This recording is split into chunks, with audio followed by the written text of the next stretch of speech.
Hey there guys, it's book review time again, and today I'm bringing you guys a review of The Hellbound Heart by Clive Barker.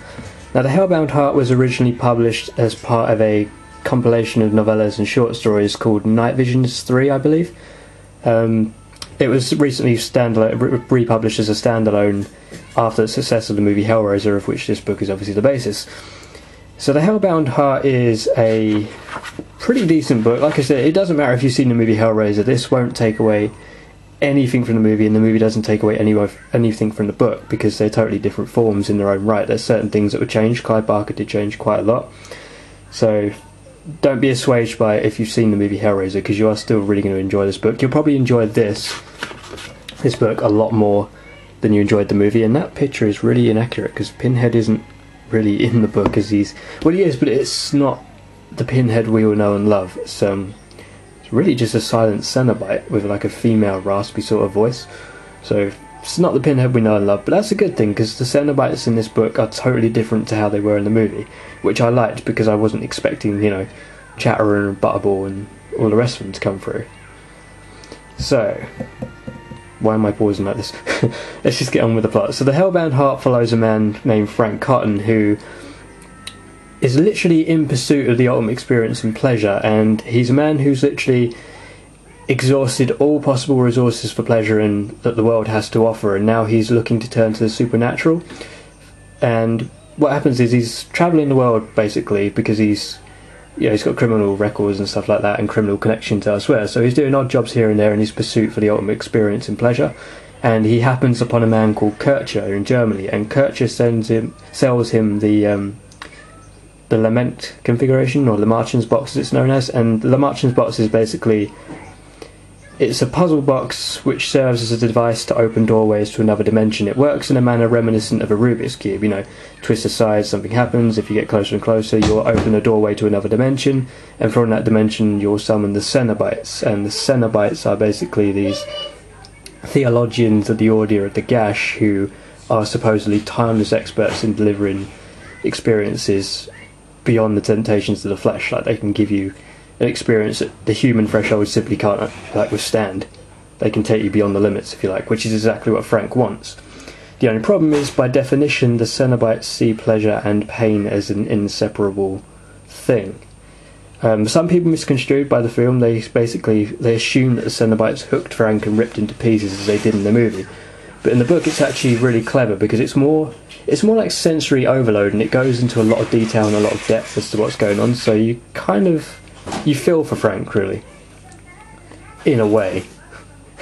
Not so much, because he is a womanizing piece of crap. But yeah, Frank does eventually summon the Cenobites, and he gets his experience and winds up being killed for his troubles, and his soul's taken to, I don't want to say hell, because it's not really hell, it's more like it's just another dimension, let's put it that way. It's a dimension of the Cenobites, because his soul is basically trapped in the wall in which he summoned the Cenobites. The room, in which he summoned the Cenobites. And throughout the book, a few years pass, and his brother moves into the house he summoned the Cenobites in with his wife Julia, and eventually their friend Kirsty comes along. That's right, it's a friend in this book. Kirsty isn't the daughter like she was in the movie. And it turns out Julia and Frank had an affair at some point, and when she discovers that Frank is in the house, or within the walls of the house, he basically tells her what's happened to him and how she can help bring him back to life. The only problem is, she's going to kill a few people. I don't want to say anything more about the plot, because it does become a really interesting plot, and it's full of twists, turns, and enough gore to please even the most sadistic person. But it is really well written, it's really well paced. There were a few flaws in the book, so it's not flawless, but then what is these days, and I will get to them in a minute. Narration's fine. Clive Barker's narrative alone really carries you through the boring parts, if you like. Not that there were many, but his narrative alone can carry you through it, because he's such a way with words. He very rarely repeats himself, and just his sentence structure, everything about his writing style is just brilliant. This was the first book I read by Clive Barker as well. I've read a few others, one of which I have to review, unfortunately, even though I didn't really enjoy it. Pretty sure Clive Barker fans will know which one that is already.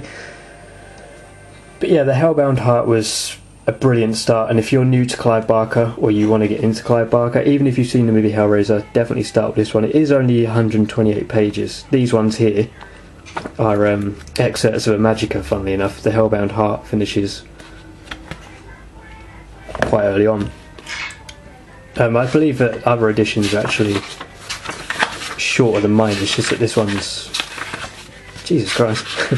This one's small print, as you can see. So, a few extra pages. I think some people clock theirs at around 80 pages, which is really, really short, but the font's like huge. It's probably like a letter to a page. Yeah, where was I? Yeah, Barker's narrative is brilliant. His prose is brilliant, or prose, however you prefer to pronounce it. And just his storytelling, he tells such interesting stories, because his horror stories are never really conventional horror, and the Hellbound Heart's a prime example of that.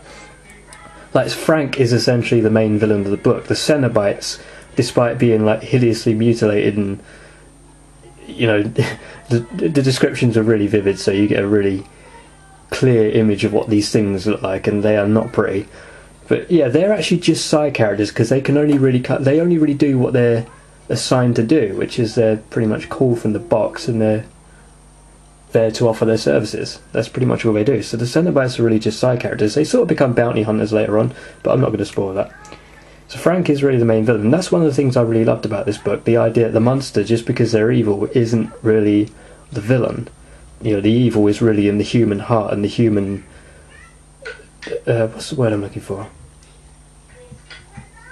Human nature, let's just say greed and desire, drove Frank to basically wind up dead, but then... Yeah, screw it, I've lost myself there. You'll get the idea when you read it, you'll know what I'm talking about. Yeah, so that's all I want to say about that. However, despite Barker's brilliant storytelling and the actual plot, there are a few flaws with the book. Some of the characters, i.e. mostly Rory and the Cenobites themselves, unfortunately, come off as very one-dimensional. The Cenobites I can excuse, because in the movie they were just wooden in a way, like they spoke in a very monotonous tone, and they didn't really do much. It was more just their appearance which made them so iconic. But I think that's how they're supposed to be, given that they are supposed to be these emotionless creatures from this other dimension, so I can excuse that. Rory, which is Frank's brother, Rory and Frank are totally different. Like, Frank was the adrenaline junkie, thrill-seeking sex addict, whereas Rory is like the white-collar, 9-to-5 job, boring old fart who just, you know, probably collects newspapers for a living. No offence to anyone that collects newspapers for a living or anything, I was just using that to metaphor Rory. But yeah, Rory is a really dull character. Julie is okay in spouts, and Kirsty is actually probably one of the more likeable characters. But the Cenobites and Rory do come off as a bit one-dimensional, but if you can look past that, then you'll have no problem with it. I think all books really have the one-dimensional characters in them at some point. You know, Mary, at least there's no Mary Sue's. I can't stand Mary Sue's. But there's no Mary Sue's, so that's good. Although Kirsty does come off as a bit of a defeatist, but still, let's get past that. Another thing I didn't like was narration cuts. Now, this is a bit of a double-edged sword because you can look at it in two ways. You can see it as it's a narration cut on Barker's part that he wanted to get to the next gore scene, or you can look at it as he's doing it to leave it to your imagination. Because I know Clive Barker likes to leave things to the imagination. Like, I really loved Clive Barker's Jericho, which was a video game that Clive Barker had a hand in. And a lot of people complained about the ending, but to be honest, I liked it because it left it to your imagination as to what was going on. But then, you know, I could appreciate the story because it was a bloody good story regardless. So yeah, that's the only gripes I have with the narration cuts and the one-dimensional characters. They're the only gripes I have. Dialogue can be a bit corny here and there, but it's not like, you know, Saturday morning cartoon level of cheese or anything like that. So definitely check out the Hellbound Heart if you guys are, if it sounds like it's right up your street, or you just want something new that isn't the traditional horror story. Definitely check out the Hellbound Heart. It doesn't matter if you've seen the movie Hellraiser, there is still enough to appreciate and enough things that are different in this book to really make it, you know, brilliant in its own right. So yeah, that's my 2 cents on the Hellbound Heart. Definitely worth a look in. If you don't really want to buy the standalone novella in case you don't like it, then I suppose you could pick up Night Vision's free. I can't mention any of the other stories in Night Vision's free because I haven't read it yet. Well, I haven't got it either. I've got the Books of Blood, but unfortunately the Hellbound Heart wasn't in them. But yeah, I'm bloody rambling again now, so definitely recommend it. It's a really good book, and I'll see you guys next time.